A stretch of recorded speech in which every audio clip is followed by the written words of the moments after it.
తండ్రిలా గురువులా మార్గనిర్దేశం చేశారంటూ ప్రధానమంత్రి నరేంద్ర మోదీ రాసిన లేఖ తన హృదయాన్ని తాకిందని వెల్లడించారు మాజీ రాష్ట్రపతి ప్రణబ్ ముఖర్జీ.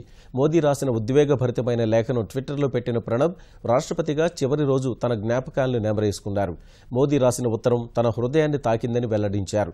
ఆ లేఖలో దాదా మీరు ఎప్పటికీ నాకు తండ్రి సమానులు, మార్గదర్శకులే అని పేర్కొన్నారు. 3 ఏళ్ల క్రితం తాను ఒంటరిగా ఢిల్లీకి వచ్చినప్పుడు తన ముందు ఎన్నో సవాళ్లున్నాయన్న మోదీ, మీరు చూపిన మార్గం, మీ దార్శనికత, విలువైన సలహాలు తనకెంతో ధైర్యాన్నిచ్చాయని తెలిపారు. ప్రణబ్ మేధస్సు, విజ్ఞానం తన ఆత్మవిశ్వాసాన్ని పెంచాయని ప్రధాని లేఖలో పేర్కొన్నారు.